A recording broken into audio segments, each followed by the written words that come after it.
Olá, boa tarde. Sejam bem-vindos à nossa última palestra do nono ciclo de palestras em natação.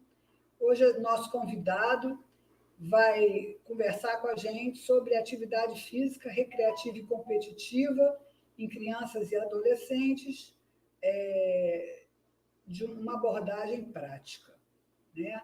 Então, eu queria apresentar a vocês o Dr. Ricardo Urrego Barros, professor da da Faculdade de Medicina da UFRJ, do Instituto de Pediatria, né?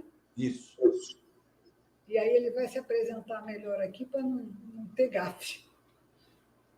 Seja bem-vindo, professor. Muito obrigado por aceitar nosso convite.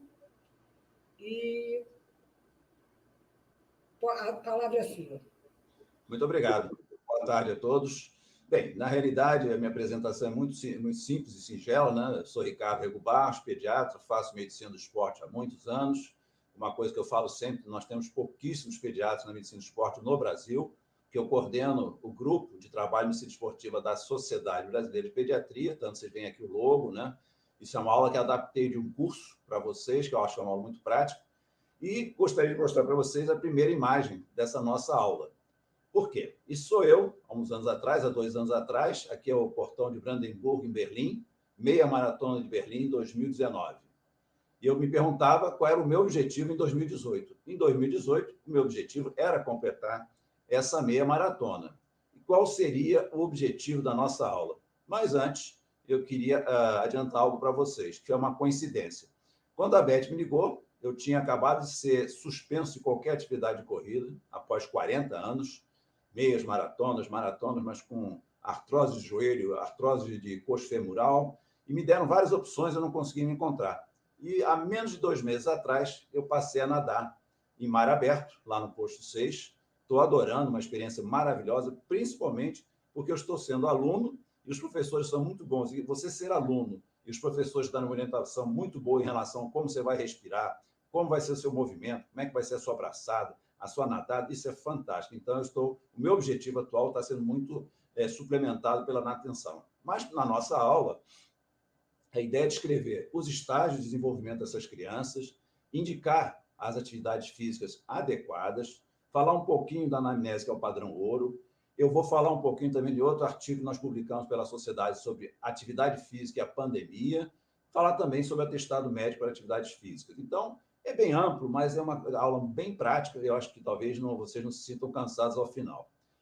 Infelizmente, quando eu começo essa aula de medicina do esporte, os meus 3, 4 primeiros slides nunca são sobre esporte, porque nós estamos passando por vários problemas.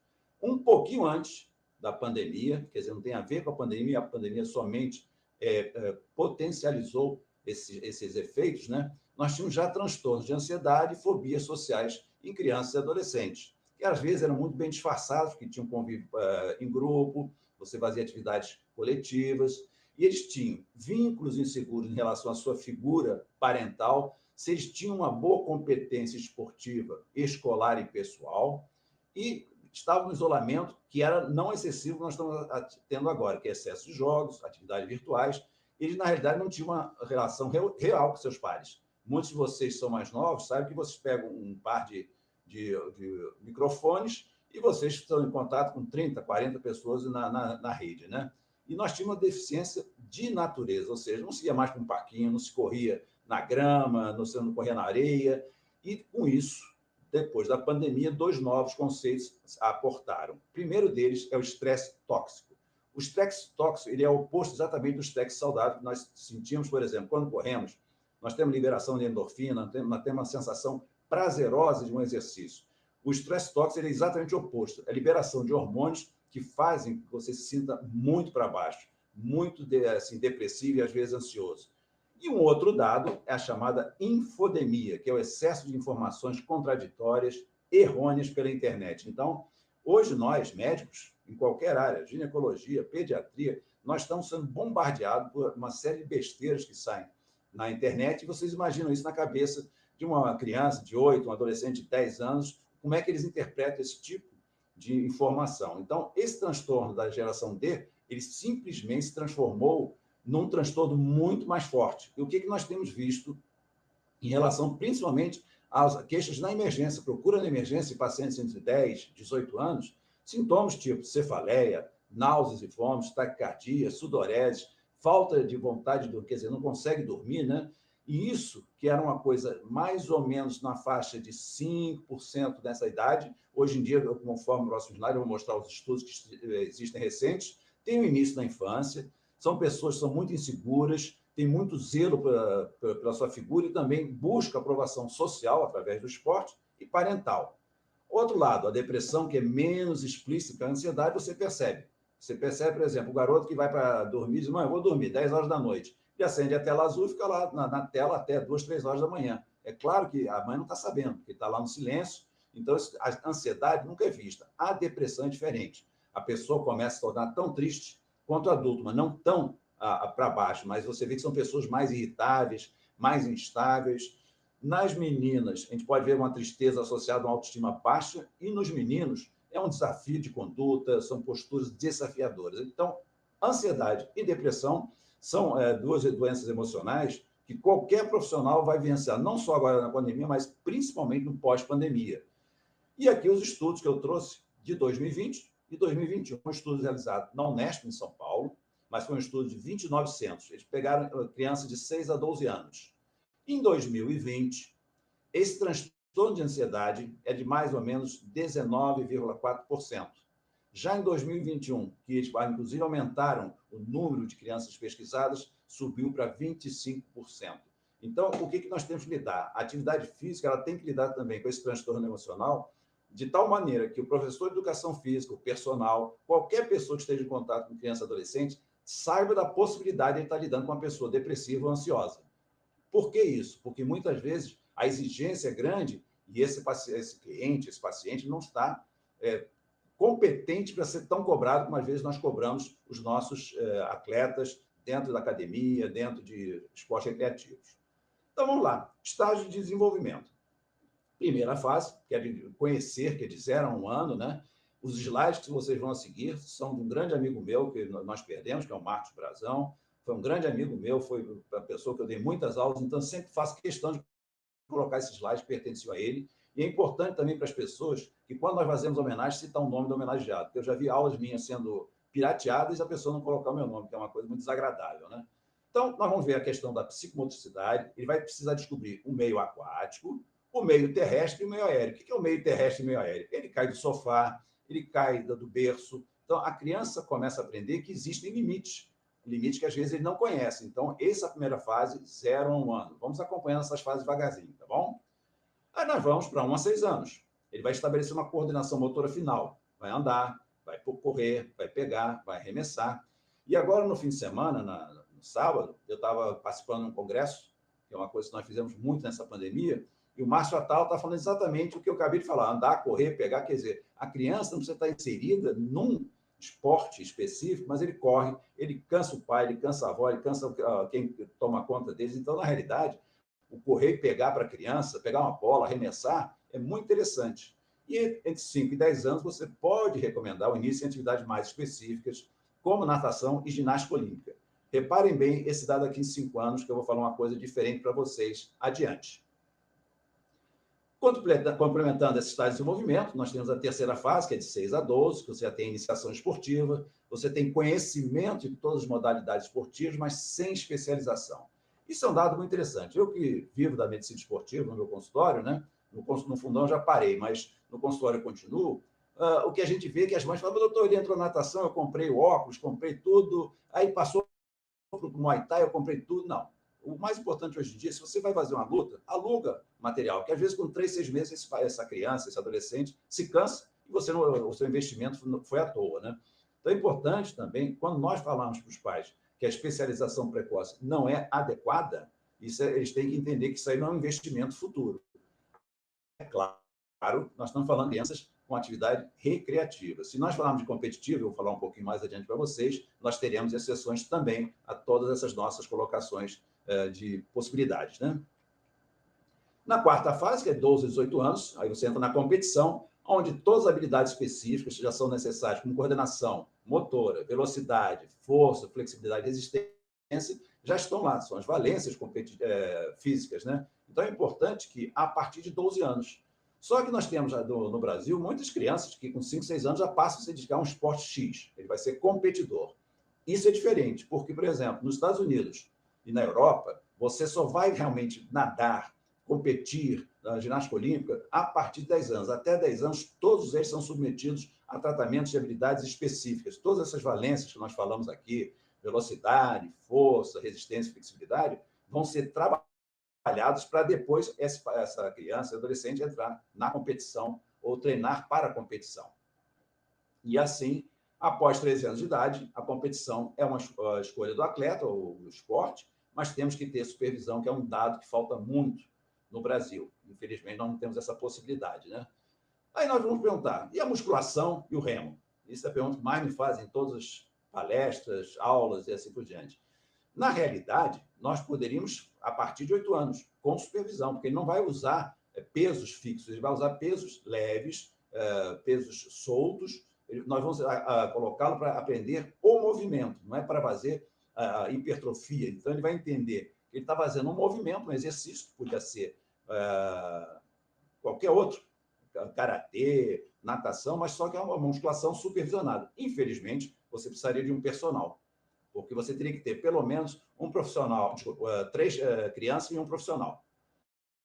O que acontece, então, nós só liberamos esse esporte de força, que é musculação e remo, nas meninas após a primeira menstruação, aproximadamente entre 12 e 14 anos, e nos meninos entre 14 e 16 anos após o estirão do crescimento. É muito difícil nós conseguirmos colocar, principalmente para os meninos, que eles não podem fazer a musculação para hipertrofiar. Por quê? Muitas vezes aqueles que nos procuram são pessoas baixas. Então, nós sabemos que, algumas vezes, essa altura final vai ser prejudicada pela musculação. Mas não vou entrar em detalhes aqui. Então, a pergunta seria respondida 8 anos, sim, com supervisão. Aqui, e no próximo slide, nós vamos pensar mais ou menos o que acontece, o que nós precisamos ter de habilidades para nós podermos indicar um esporte. Então, ficar em posição e lembrar de instruções, essa criança vai aprender de 1 a 5 anos. Então, ela vai ter habilidades fundamentais muito limitadas, pouco equilíbrio. Porque é ideal aqui nadar, correr, atirar, pegar. Eu gosto muito da capoeira, que associa música com o movimento. Então, as crianças gostam muito desse tipo de atividade. O segundo requisito, postura e equilíbrio automático, mais ou menos entre 6 e 9 anos. O tempo de reações melhoram, as habilidades de transição aparecem. Então, você já pode incluir muito mais, futebol, tênis, artes marciais, ginásticas. E só que nós temos, de repente, na fase de adolescência, um declínio de equilíbrio. Então, muitos pacientes, clientes ou atletas que já estavam bem fundamentados no seu clube, passam a perder uma habilidade complexa transitoriamente. Então, isso tem que ser explicado também, não só ao atleta, como também ao professor que está acompanhando. E nós podemos já indicar futebol, basquete e vôlei. E a partir de 13 anos, ele tem a prontidão para o esporte, então nós podemos colocar na competição. Esse mesmo slide, mais ou menos destrinchado aqui, é você ter o requisito de julgar a velocidade e seguir objetos em movimento, que é habilidade, agilidade, principalmente coordenação olhos-membros. Eles só vão ter isso a partir de 5 anos. Tentar aqueles esportes que eu acabei de relatar para vocês. O equilíbrio e postura, de novo, depende também de flexibilidade. Eu gosto muito do Tai Chi Chuan e da yoga, mas yoga, como as pessoas falam, né?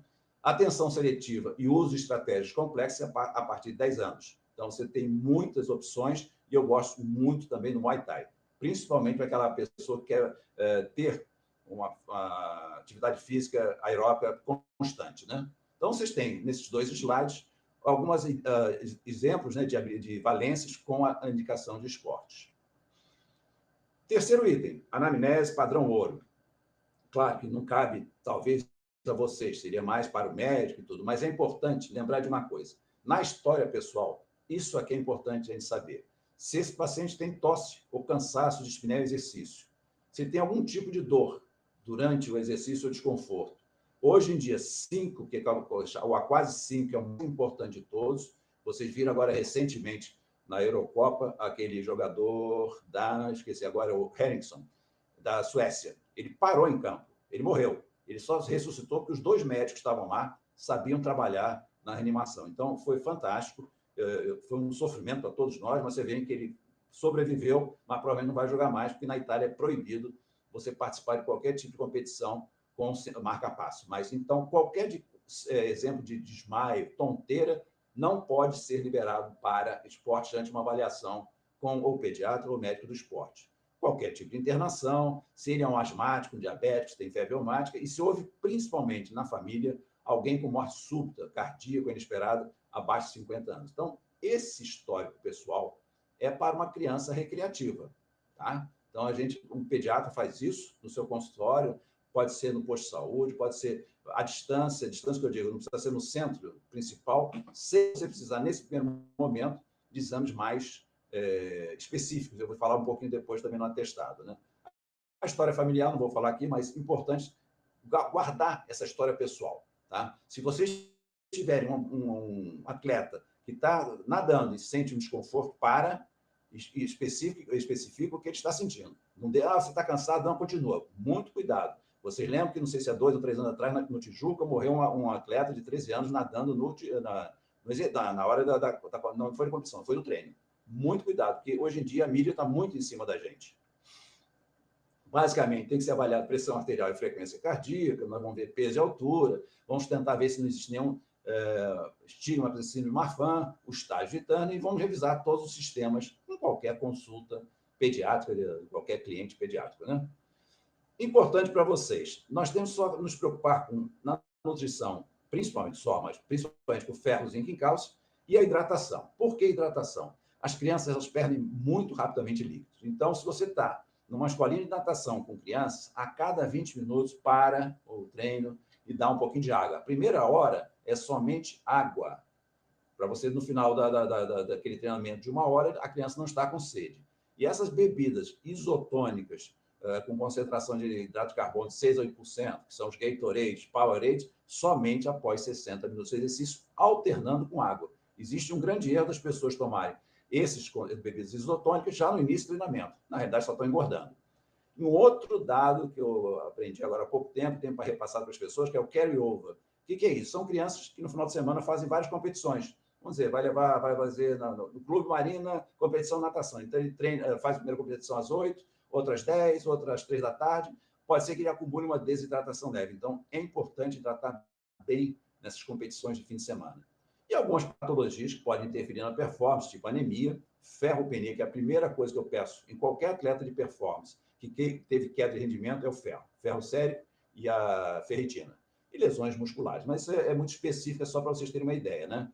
Então, como eu falei, essas crianças têm que ser muito bem hidratadas, elas têm uma termorregulação inadequada, elas têm uma menor taxa de sudorese, elas têm uma maior razão de superfície por massa corporal e uma maior produção de calor metabólico. Assim como também elas têm um rápido aumento de temperatura. Então, a criança não percebe que ela está desidratada. Quando ela reclama de sede, ela já perdeu 2 a 3%. Isso vai prejudicar se ela estiver em competição.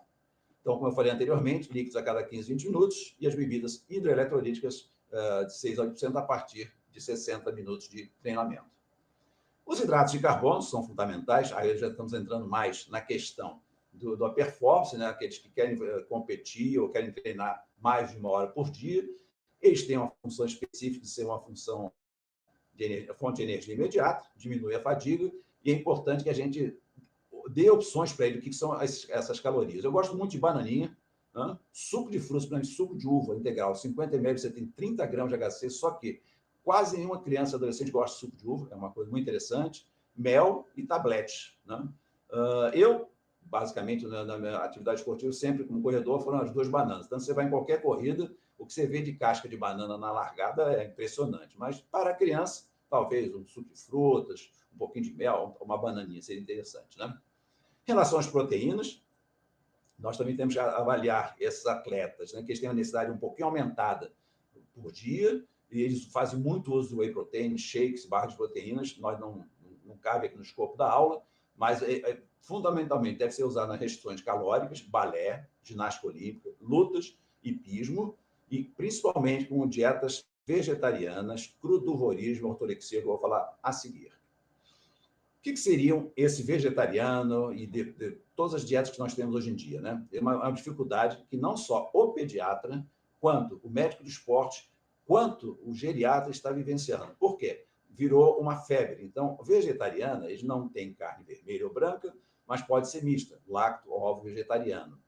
A vegana já é um vegetariano mais radical, é uma filosofia de vida. Não come nenhum alimento de origem animal, nem ovos, nem queijos, leite, nem derivados. O crudi, ou crudovorista, além de proibir as carnes, só pode ingerir alimentos crus ou aquecidos até 42 graus, que é o raw food, comida crua.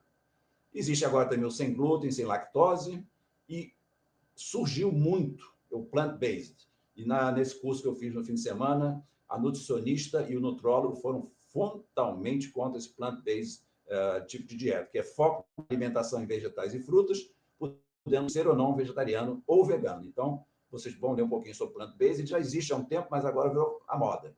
E o que está virando última moda é o flexi-vegetariano, que reduz o consumo de produtos animais, mas não elimina, ou seja, ele come uma vez por semana, uma vez a cada 15 dias, ele não consegue se afastar totalmente da carne animal.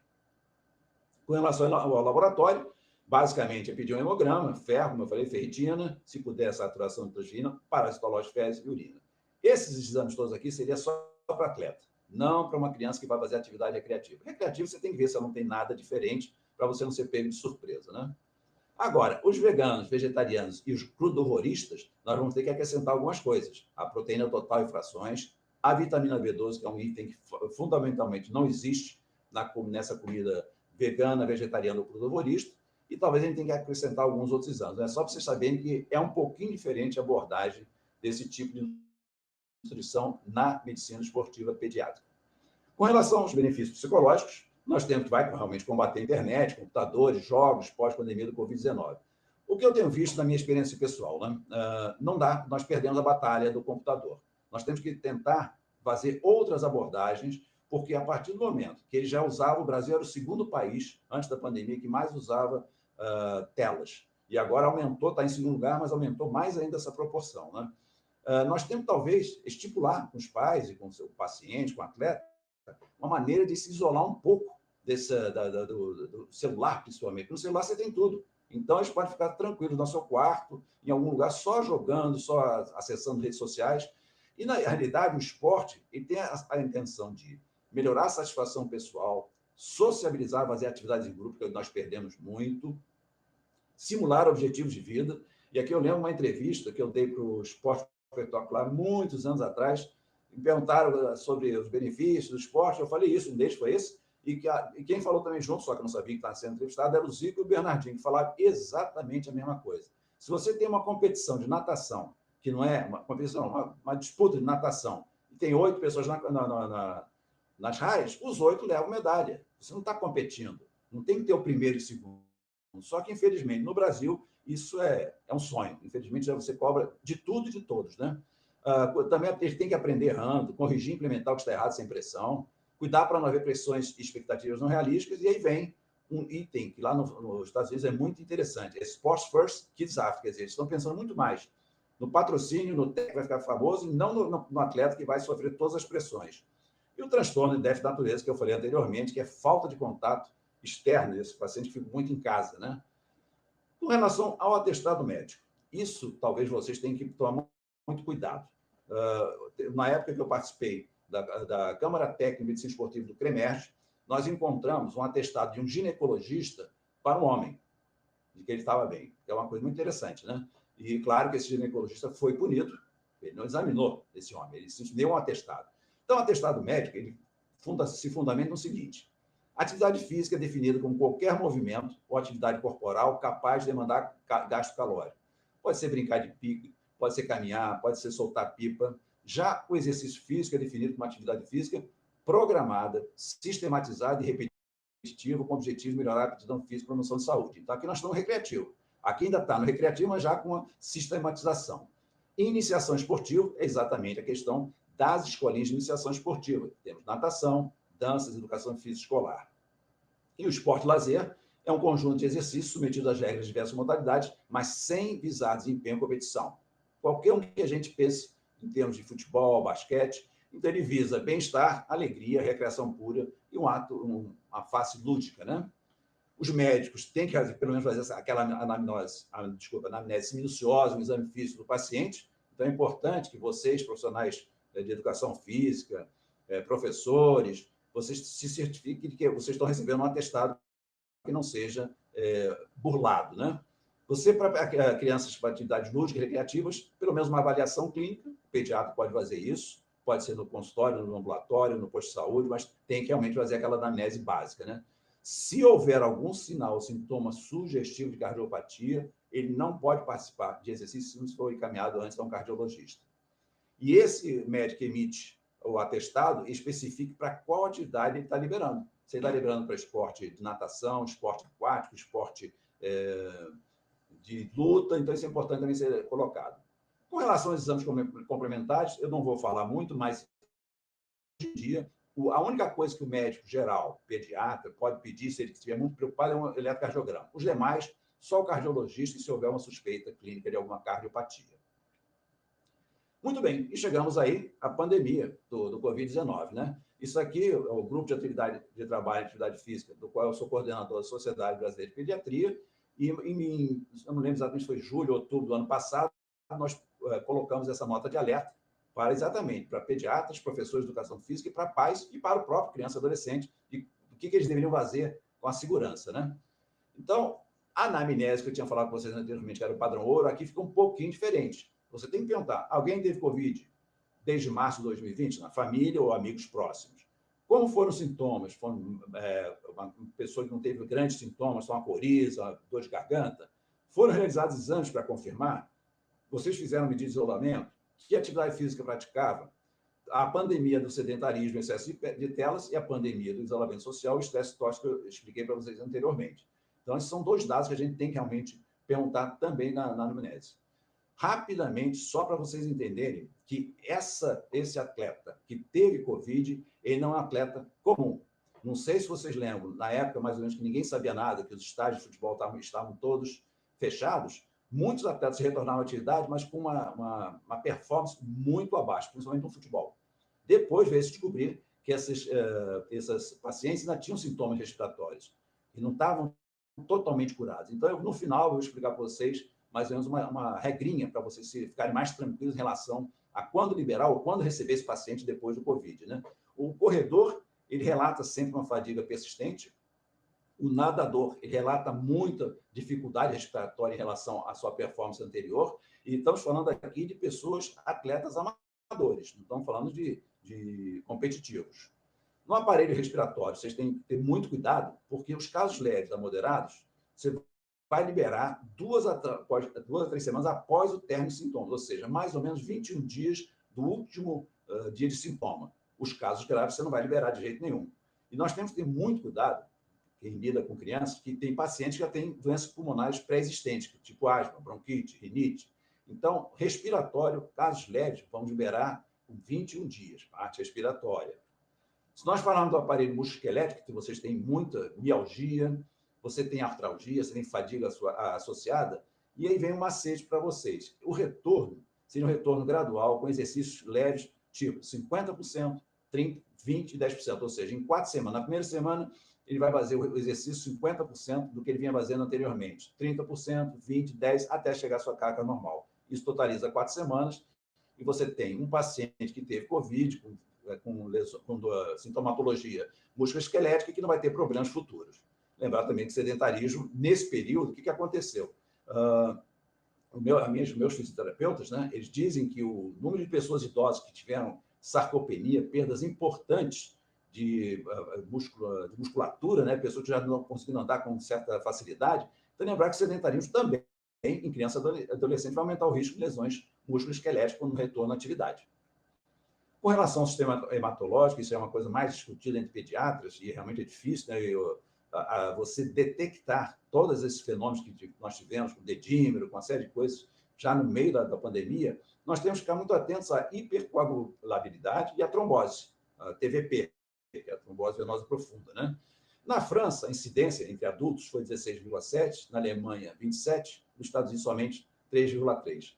Retorno ao exercício, quando? Só quando o hematologista liberar. Vai ter que ter um acompanhamento com hemograma, dedímero. Esse é um dado que a gente não pode facilitar. Porque tem agora aquela cascata inflamatória, principalmente na pediatria, estão surgindo mais casos. Então, se vocês tiverem um atleta que teve um dado de sistema hematológico, só com a liberação do hematologista. O gasto intestinal, que na criança é basicamente o que mais acontece, a criança não tem tanto sintoma respiratório, vem muito diarreia, perda do apetite, muita dor de garganta. É engraçado que nos últimos 4 meses eu tive que fazer vários pedidos, grande parte deles positivos, de adolescente, criança e adolescente só com dor de garganta. Foi a volta às aulas, ao presencial, né? E a recuperação dessas crianças é mais rápida e o retorno com uma boa hidratação e aporte de energia. Então, lembrar do trato gastrointestinal. Com relação aos comportamentais, digamos assim, os distúrbios comportamentais e psicológicos, um estudo feito na China pela Academia de Pediátrica Europeia, eles fizeram um questionamento com as crianças e adolescentes. Eles tinham muito medo de perguntar sobre a epidemia, tinham muito medo de saber sobre a saúde dos familiares. Um grande número de insônia e pesadelos, desconforto físico, agitação, desatenção e excesso de apego. Então, o que eles viram sumarizando? De 3 a 6 anos, essas crianças muito apegadas aos familiares, medo de perder. Porque perdiam a avó, não sabia se ia perder o avô, se ia perder a mãe, o irmão.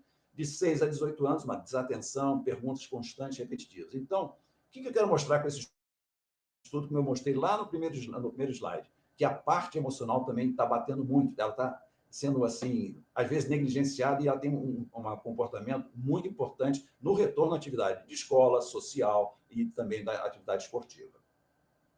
Com relação ao Covid, eu teria algumas mensagens, né? Álcool gel no bolso.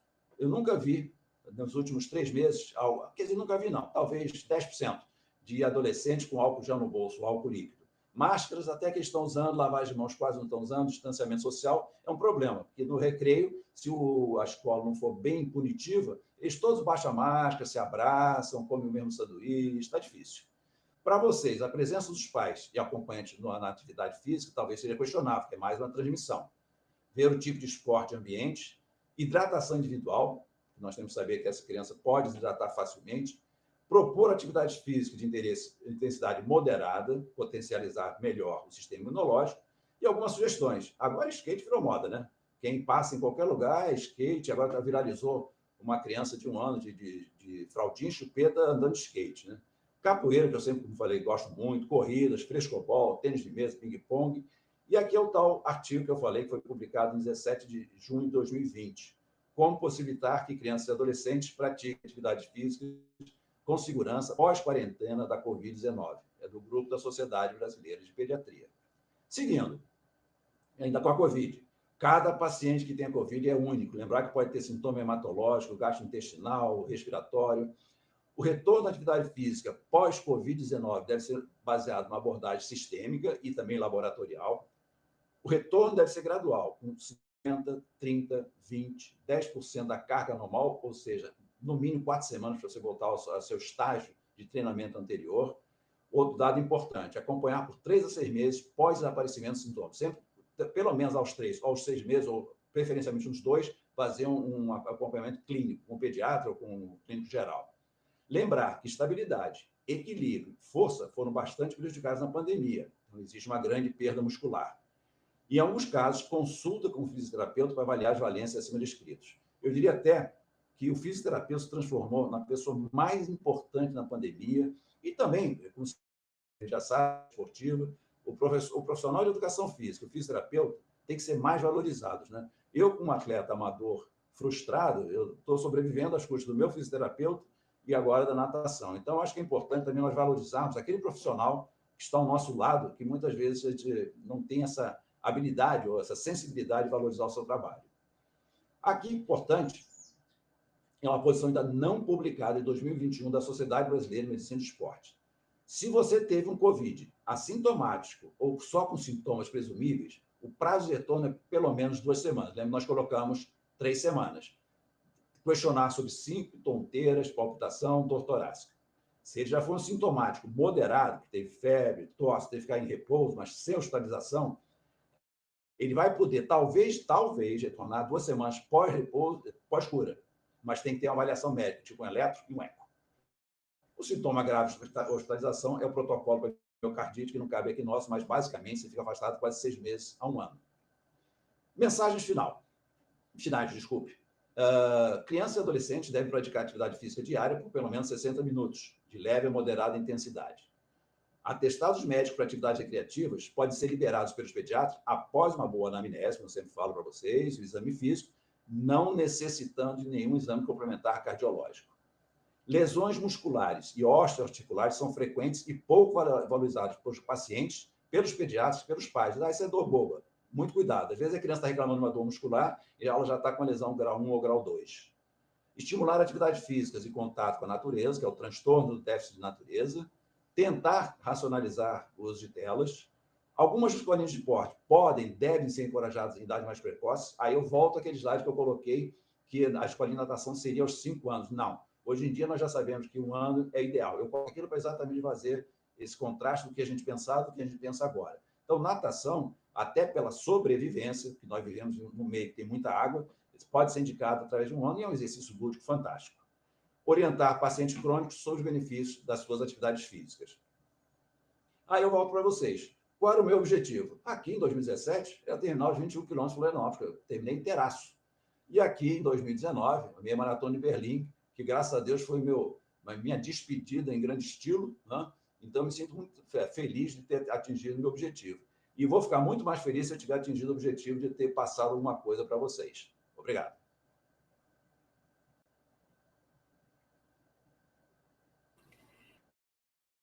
Muito obrigado, professor Ricardo.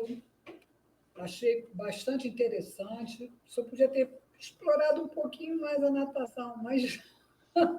Eu não fiz de propósito, sabe por quê? Senão seria tendencioso. Até eu já falei que eu estou nadando, né? Mas é porque o ciclo de palestra é natação. Não, mas lembra que eu falei para vocês, a especialização não pode ser precoce. Tem que haver o contra e o sim, né? Com certeza.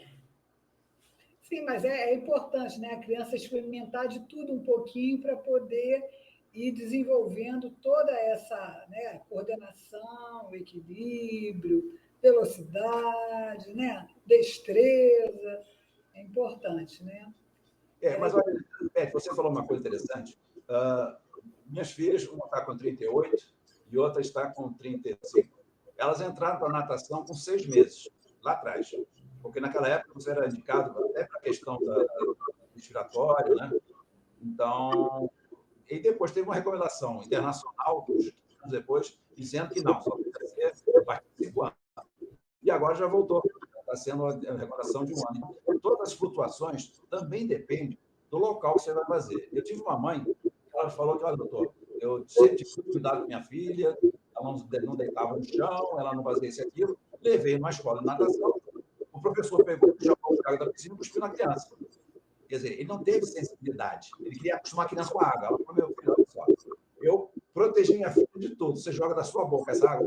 Então, quer dizer, hoje em dia, claro que mudou, as pessoas, o nível, volto a dizer, por que eu falo tanto do professor de educação física e fisioterapeuta, do nutricionista, né? Minha mãe era nutricionista, minha mulher é nutricionista, eu dou aula de nutrição. Então, nós temos que valorizar as equipes multidisciplinares e multiprofissionais. Não é só o médico é só mais um na equipe, né? E eu vi agora, o que eu estava vendo? Ah, sim, exatamente. Uma entrevista daquelas medalhistas olímpicas de vela, né? Dizendo que não são elas. Tem um nutricionista, tem um treinador, tem um preparador. Temos que conscientizar isso. É claro que no Brasil as equipes dependem muito de financiamento. Então, tem gente que só tem o preparador físico. Então, ele vai se desdobrar em nutricionista, fisioterapeuta. É uma loucura, né? Oi, Fernanda. Olha só, na realidade, o que a gente tem é que a criança vai ter aquela habilidade de flutuar melhor, de tentar balancear os seus movimentos a partir do ano. Lembra que eu coloquei no slide? De 0 anos ela está aprendendo, mas ela não entende que ela tem que fazer aquele movimento. Claro que você pode colocar mais precocemente. Indicação não significa que seja uma regra, tá bom? Então, se você quiser colocar com 3, 6 meses, muito bem. Agora, você vai ter que acompanhar muito bem como ela vai se comportar, se vai ser uma coisa prazerosa para essa criança, porque ela não entende o que ela está fazendo. Com 1 ano, ela já tem muito mais. Lembra que eu falei que tem que conhecer o meio aquático, terrestre e espacial. E aéreo, né? Então, seria só por isso.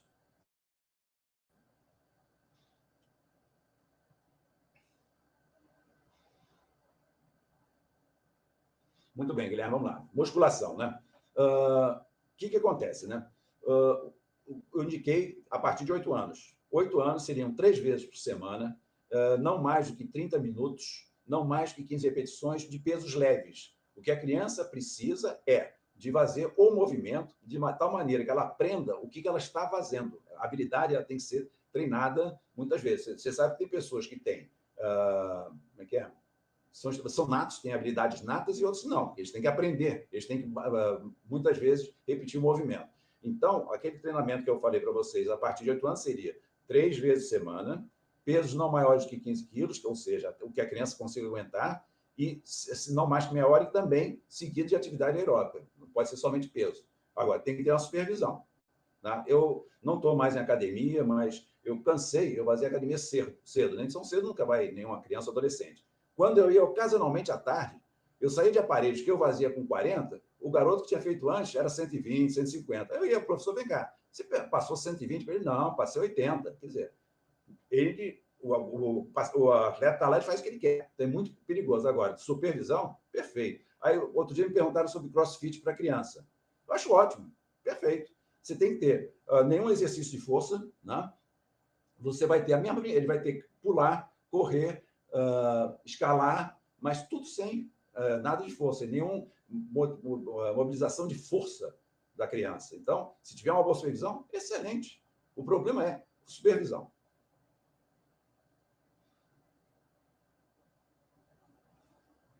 Deixa eu falar uma coisa sobre supervisão. É minha experiência pessoal, né? Eu, como corredor de maratonas, meia maratona, sempre fui autodidata, né? E o autodidata, corredor, se torna um chato, porque ele é solitário, né? Ele acha que ele está certo em tudo que ele faz. Quando eu comecei a fazer essa natação em água aberta, o cara falou, Ricardo, você nada? Você nada muito bem. Peguei e fui embora. Quando eu cheguei em pouco, talvez 400, 500 metros, tinha morrido, né? Aí vim rebocado, ó, me reboca. No segundo dia, eu fiz a mesma coisa, entrei de novo, rebocado de novo. Aí eu pensei, acordei de novo e falei, alguma coisa está errada. Eu não sei nadar. Eu já nadei. Eu agora tenho que entrar na fase iniciante para aprender a respirar de novo, para aprender a bater o braço. Então, e o professor, os professores estão lá comigo, eu já estava conversando com o Guilherme Pabete, são fantásticos. E a sensação de você ser um estudante junto a um professor, logo eu que dou aula, para mim está sendo fantástico. Porque quando eles começam a exagerar, eu alego o estatuto de idoso, entendeu? E eles estão ao meu lado o tempo todo. Eles não me deixam sozinho. Nós já entramos sábado passado com 15,9. Estava desconfortável. Eu estava com a roupa de neoprene, mas estava frio. Eu consegui aguentar 38 minutos, mas com a pessoa do meu lado o tempo todo. Todos que têm lá têm a supervisão. Essa supervisão é fundamental. Oi, Bruno. A partir de qual idade o CrossFit, né? Eu acho que, por exemplo, você vai entender o que acontece no CrossFit pelo menos 10 anos. Lembra que eu falei que com 10 anos você já tem mais noção de coordenação de ideias, coordenação de táticas, o que você tem que atingir. Eu acho que uma criança de 5 anos, ela vai fazer capoeira, sabe? Ela talvez vai fazer uma ginástica olímpica só para brincar. Mas o CrossFit, ele pede muitas coisas, que é pular, escalar, rolar. Então, talvez 10 anos você já tenha muito mais habilidade. E isso eu falei há uns 5 anos atrás, não é de agora, não. Uma entrevista que eu dei. Acho que saiu na Veja, não sei onde sei. E, na época, estava sendo uma briga. As mães não queriam de jeito nenhum. Eu coloquei que podia. Eu fui crucificado, né? Mas, se você tiver supervisão, é um ótimo exercício.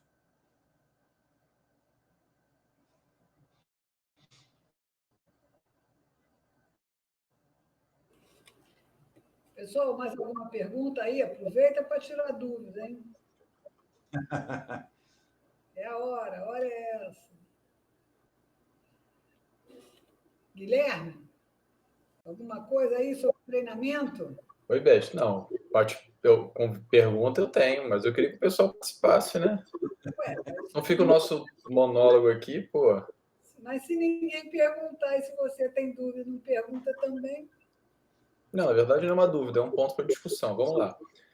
Ricardo, a gente discute muitas vezes dentro dos esportes aquáticos, né? Não vou nem pensar só na natação, mas nos esportes aquáticos, essa ideia da criança passar por uma formação ampla nos esportes aquáticos para depois se especializar, às vezes na natação, no polo, no nado, no salto, seja lá o que for. Em termos assim da medicina, né? Como é que você tem essa ideia de uma formação mais plural, mais abrangente, para depois o indivíduo se especializar?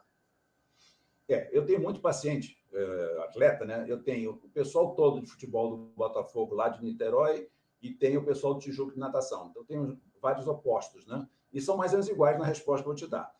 Quando o meu paciente começa a fazer futebol, ele pode fazer futebol de campo, futebol de salão, futebol de grama, uma série deles. Eu digo, vai fazer todos, não compra ainda a chuteira adequada, porque as pessoas não lembram que hoje em dia nós temos, com 8 anos, crianças com lesão de ligamento cruzado no futebol de salão. O futebol de salão tem muita torção rápida, e eles não estão... Mudança de direção, né? Exatamente. Então, isso não é pouco, não. Os ortopedistas que falam isso para a gente. Então, é a mesma coisa. Eu acho que natação, vamos simplificar a natação. Esquece um pouquinho o polo e outros. Você não vai querer que aquela criança só nade crawl, ou peito, ou borboleta. Ele tem que nadar todos para dizer, olha, eu gosto desse. Tá? Isso é importante. E o professor tem que ter sensibilidade. É a mesma coisa. Se você colocar em todos os esportes, por exemplo, digamos, polo aquático, com handball, com mergulho, salto olímpico e tal, né? Eu acho que todos eles têm uma diferenciação, porque tem plataformas menores, plataformas maiores. Então, tudo isso tem que ser avaliado. Mas isso tem que ser avaliado. Aí acho que também entra o médico junto com o preparador físico. Olha, ele não tem habilidade. Uma coisa que eu gosto muito de exemplificar. Você lembra do Ricardo Prado? Claro. Ele foi medalha de prata tendo um biotipo baixinho. Eu me lembro que eu chorei naquele dia, porque eu estava torcendo para ele, mas não acreditava que aquele baixinho ia ganhar daquele. Qual era por que ele ganhou? É o tipo de braçada que ele tinha. Ele tinha um movimento diferente. A mesma coisa que você vê. Como é que o Giba do vôlei conseguia passar por certos bloqueios? Como é que o Bernardinho, também... É o movimento que você faz. Então, na natação, a mesma coisa. Dependendo do movimento que você faz, se você fecha demais esse movimento ou amplia demais a sua braçada, você pode perder ou ganhar em milésimos, né? E eu acho que isso tem que ter acessibilidade. Na natação, descobrir, olha, você vai fazer crawl, você tem para isso. Não, você vai fazer 1.500. Você tem perspectiva. É que nem corredor. Tem gente que faz 5, 10 e 15. Eu volto a dizer, supervisão e sensibilidade. Quem trabalha nessa área, ele tem que ter a sensibilidade de estar descobrindo um potencial. Perfeito. Tem uma pergunta da Fernanda aí, Beth. Depois eu volto, se precisar. Assim. Claro, Fernando, eu estou sendo sacrificado pelo meu fisioterapeuta. Tudo agora meio isométrico. Eu morro com isso. É pior do que musculação, mas é um trabalho excepcional, porque ele faz com que você se recondicione, você reeduque a sua postura, né? Então, acho que esse trabalho de força com supervisão, que você está pedindo na segunda questão, pode ser a partir dos 8... Não, desculpa, 8 anos é só com pesos leves, né? Agora, pesado mesmo é após a menstruação na menina e após o estirão do crescimento no menino. Isso a gente acompanha pelos gráficos. Então, só para não haver confusão do pessoal, pode fazer trabalho de força leve com 8 anos. Agora, para pegar pesado em máquina, eu sempre falo de máquina em peso solto. A máquina você vai fazer depois que tiver esses 2 estágios da puberdade. Mas a pergunta dela, Ricardo, foi com peso corporal. E o peso corporal, dependendo do peso corporal, às vezes é muito pesado. Não, olha só. Eu estou falando da medicina esportiva. Então, vamos falar agora do problema que nós estamos tendo. O meu primeiro paciente de consultório, eu fiquei 3 meses afastado de março a julho. O meu primeiro paciente foi uma menina, estava com anorexia. A seguir, veio um adolescente paciente meu que tinha ganho 20 quilos. Então, claro, quando a gente fala de peso, são pessoas que já fazem atividade física. Desculpa, talvez não tenha entendido. Eu estava pensando numa pessoa que já faz sistematicamente. Se você chega com 90 quilos, nunca fez atividade,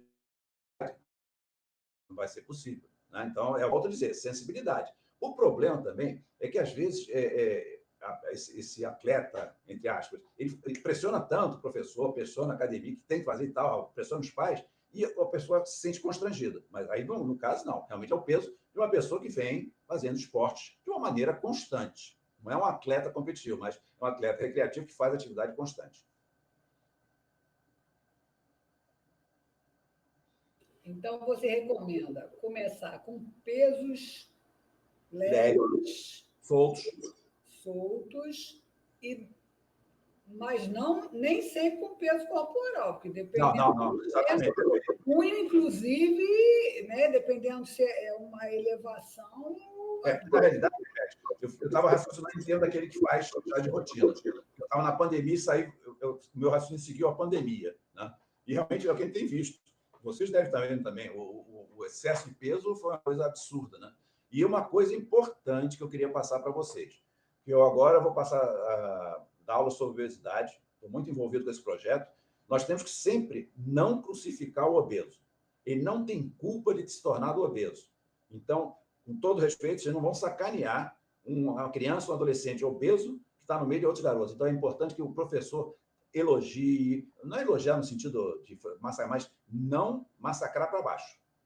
Né? Não, o professor que faz isso, ele perde o aluno, né?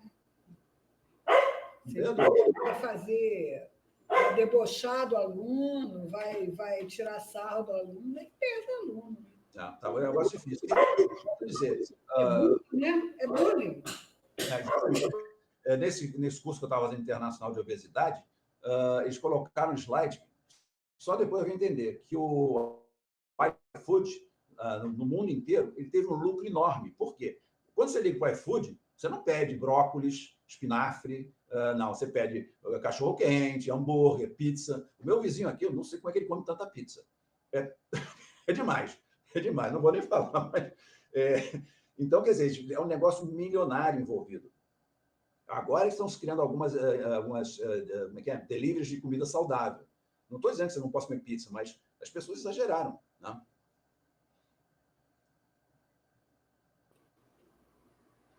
Quer que leia ou você lê, Ricardo? Quais os sistemas fisiológicos seriam os mais sensíveis nas crianças que o professor deveria se preocupar? Eu acho que o mais importante de todos é a anemia. Por que anemia? Porque elas estão numa fase que elas comem muito mal. E agora estão comendo pior ainda. Lembra que eu falei que na performance dos meus atletas, natação principalmente, ele chega lá, doutor, porque eu tenho anotado. Eu sei, por exemplo, que a Natália, ela foi para Minas e o tempo dela foi tal. Isso é importante, você ter isso anotado. Natália, você está bom igual. Como é que está agora o seu tempo? Caiu. Eu falei, peraí, então, primeira coisa, pede para dosar um hemograma, não vai matar ninguém, ferro sério e ferritina. Ferritina é cara. Se não quer fazer a ferritina, faz a saturação de transferrina. Você faz em qualquer hospital público, clínica, posto de saúde. Tá? Então, o primeiro sistema que eu avalio quando você tem, se ela não tiver uma doença crônica, não tem uma asma, não tem um diabetes, não tem convulsão ou epilepsia, parto direto para dosar o hemograma e esses dados de ferro.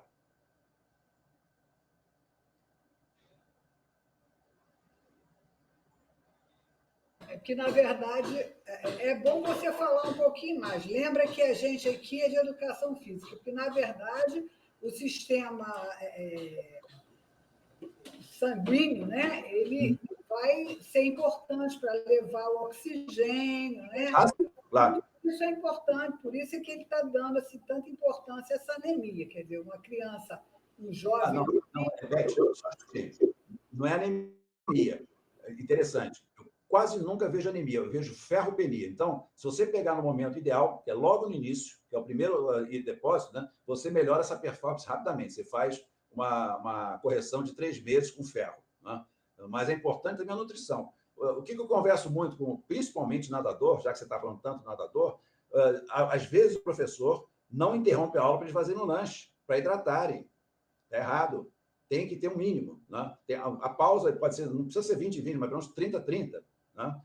Eu peço meus atletas levarem banana para comer antes, porque eu não sei se eles vão comer durante. Né? Então é importante, por isso que eu volto a dizer, quando o Guilherme perguntou sobre o sistema, eu acho que é o sistema nutricional relacionado à questão de uma má alimentação pré-treino, que é o erro. Todos os pacientes que eu vejo no consultório, lá vinha no fundão, eles não faziam uma alimentação adequada. Então, sempre caía um pouco. Então, eu orientava muito isso. O pré, o durante e o pós. Mas, volto a dizer, realmente, o que a gente vê mais, mas assim, então as pessoas já brincam, porque, cara, já sei, vai pedir ferro sério. Claro que sempre está baixo. Tá?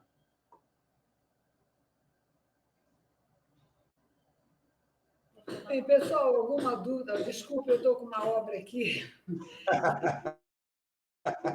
Obra, estou com cachorro, tudo ao mesmo tempo. Alguém tem mais alguma dúvida, pessoal? Vamos aproveitar, está acabando, hoje é o último dia, né? O último dia do nono ciclo de palestra, agora só no ano que vem. Eu vou aproveitar aqui para fazer uma propaganda. Fica à vontade. É um livro até que o Guilherme, como ele falou, fez um capítulo, que é a Natação em Águas Abertas, do Roberto, que é o meu professor lá no curso. Eu fui convidado, mas eu não vou estar aqui. E é uma coisa interessante, porque eu já escrevi um livro médico, e você escrever um livro médico é um desafio muito grande. Um livro da sua área, né? Um desafio muito grande. Porque quem escreve capítulo é uma coisa, quem é o editor e autor geral é muito pesado, né? Mas vocês vão encontrar, acho que a partir de agora, semana que vem, Natação em Águas Abertas.